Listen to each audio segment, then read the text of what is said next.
জীবনে যা কিছু করো না কেন, নিজের সুখের চাবিকাঠি অন্য কারো হাতে তুলে দিও না।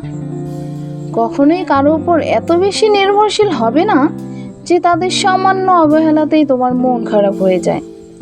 বিশেষ করে মানসিকভাবে তোমার মন খারাপ, তাহলে মান্নাদের গান শোনো, নিজের জন্য 1 কাপ ধোয়া ওঠা কফি বানাও, বিকেলের মিষ্টি রোদে আপন মনে হাঁটো, কিংবা প্রিয় লেখকের বইয়ে ডুবে থাকো।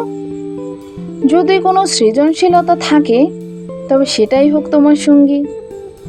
অন্যকে ব্যঙ্গ করে স্ট্যাটাস দেওয়া, নিজের দুঃখ দুর্বলতা সবার সামনে প্রকাশ করা, এগুলো কোনো পরিণত মানসিকতার পরিচয় নয়।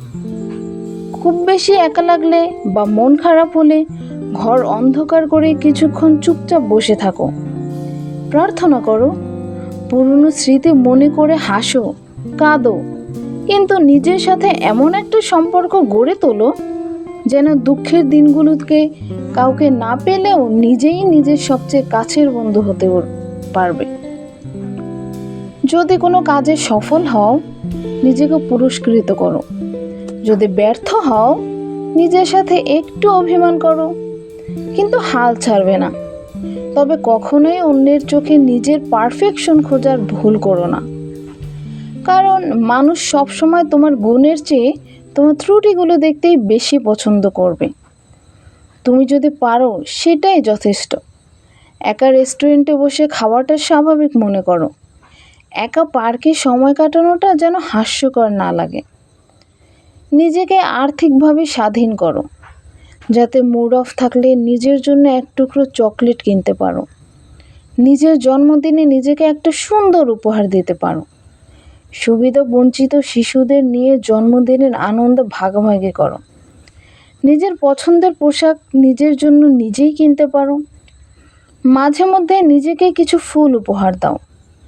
ঘরের কোণায় একটা ফুল রাখো, সুন্দর সুবাস মন ভালো করে দেবে।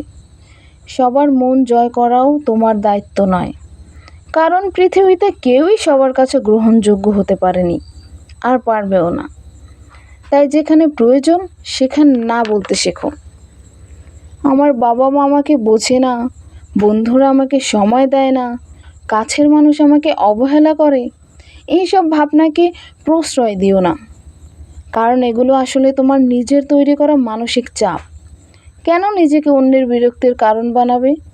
বরং এমন এক ব্যক্তিত্ব গড়ে তোলো যাতে তোমার উপস্থিতি সম্মানের অনুভূতি সৃষ্টি করে। এটাই বাস্তবতা। বাস্তবতা বুঝতে শেখো, জীবন সুন্দর করো। তুমিও যে একটা সুন্দর জীবন ডিজার্ভ করো সেটা বুঝতে শেখো, জীবন সুন্দর হবে।